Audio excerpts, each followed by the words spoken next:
Growing up, I saw The Exorcist 100 times on VHS and DVD. The first time I saw the film in an actual movie theater full of people was in Osaka, back when the director's cut, the version not seen, was released in Japan on October 28, 2000. The film will always be celebrated as a horror film, in fact, one of the best the genre will ever see. But watching it on the big screen in Japan, the film took on a different dimension upon hearing a great number of members of the audience react to the film that I could never have imagined. That reaction in the theater that day was so sweeping that I found that I couldn't help but to react in the same way. What could the film actually be in this country, non-religious as it is, let alone being a non-Christian country?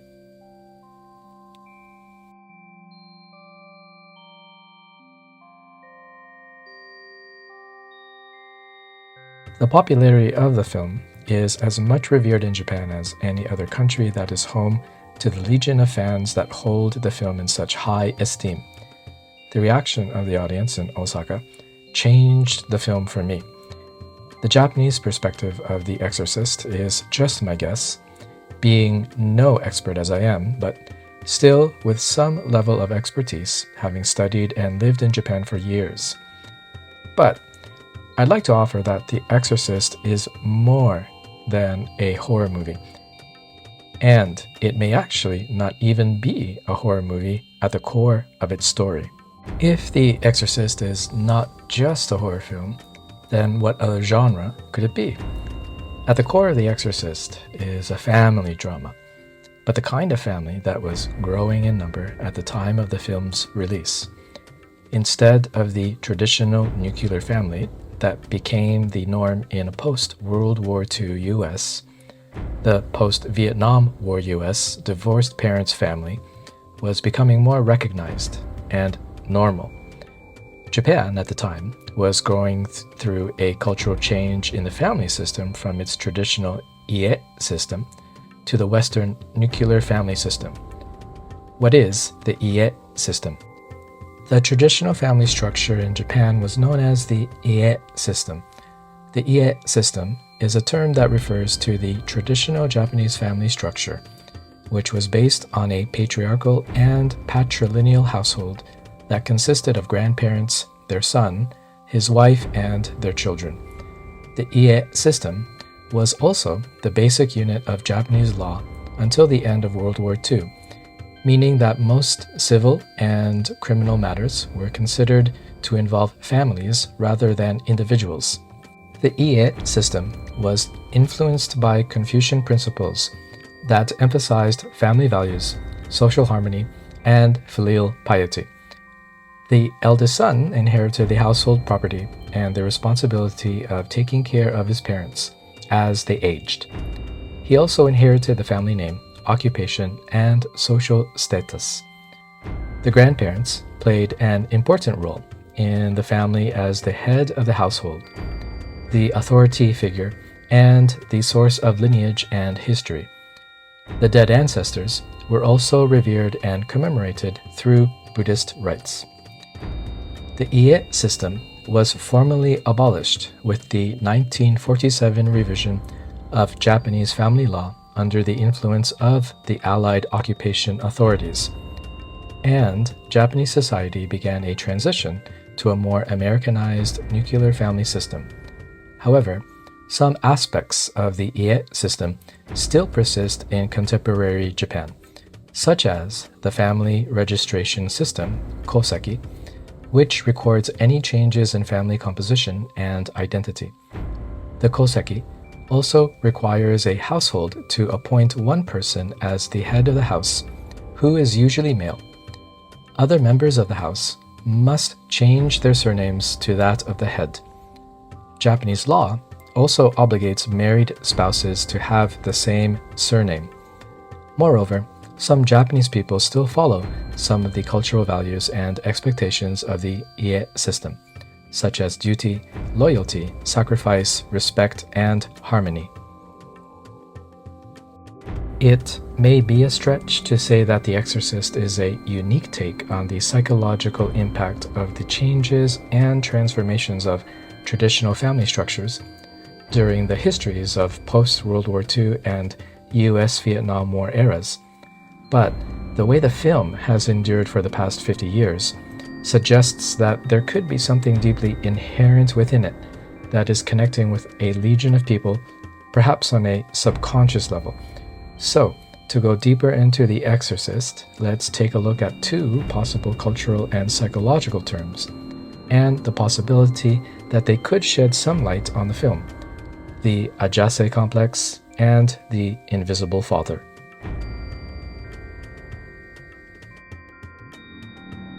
First of all, here is a brief background of the Ajase complex. The Ajase complex was developed by Heisaku Kosawa, a Japanese psychoanalyst who visited Sigmund Freud in Vienna in 1932. He based his theory on the Buddhist story of Prince Ajase, who was told by a prophecy that he would kill his mother and marry his sister. He tried to avoid this fate by leaving his home and becoming a monk. But he later learned that his mother was actually his adoptive mother, and that his biological mother was the queen of another kingdom. He felt an intense hatred for his biological mother, who had abandoned him at birth and decided to kill her. However, when he met her, he realized that she was also the kind woman who had nursed him through an illness when he was a child.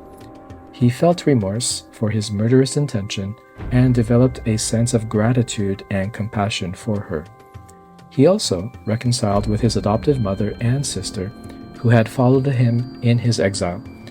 Kosawa argued that the Ajase complex is more relevant to Japanese culture than the Oedipal complex, because it reflects the importance of maternal attachment, filial piety, and guilt feelings in Japanese society.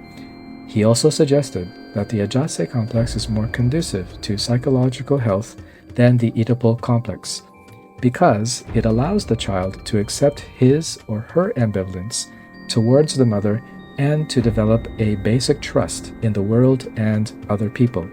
With the traditional family structure of the Ie system that puts the father as the central figure of the family unit, how could this coincide with the Ajase complex that Heisaku Kosawa argued is a more appropriate representation of the psychology of Asian people like the Japanese? Can the two coincide together, or is there a side effect when they try to coexist?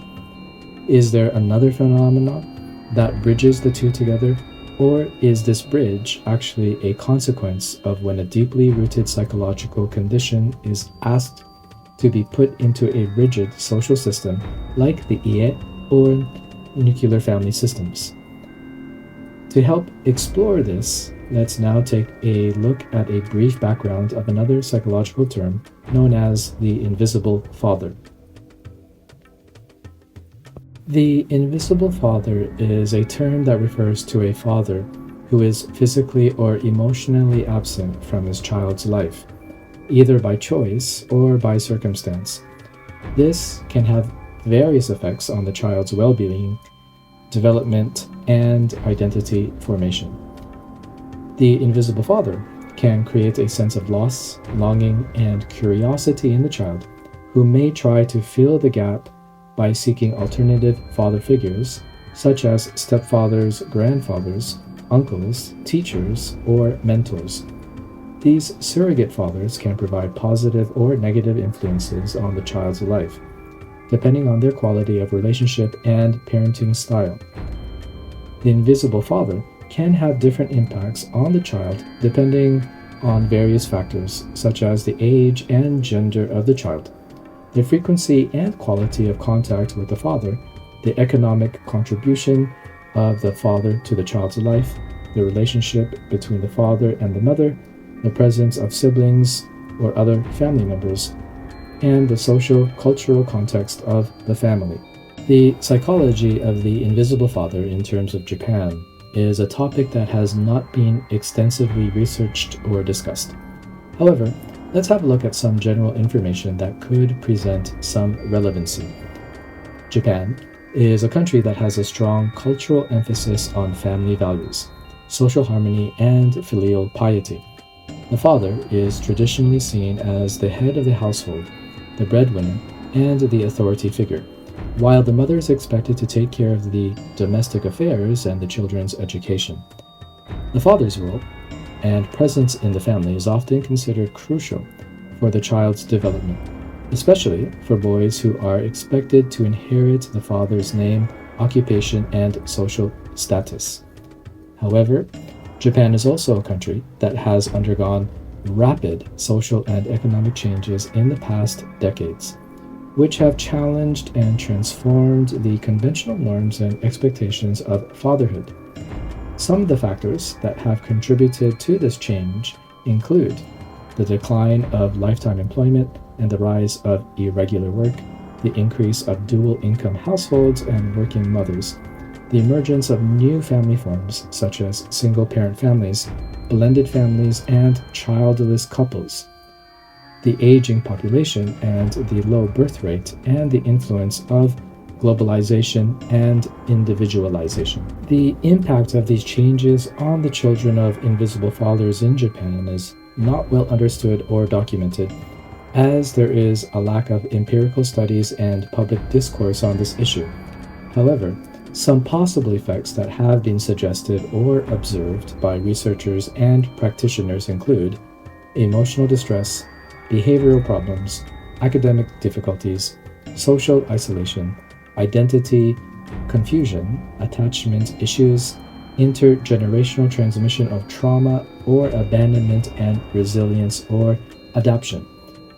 The invisible father phenomenon in Japan is also influenced by the cultural context and values of Japanese society, which may affect how the children perceive, cope with, and express their feelings about their father's absence.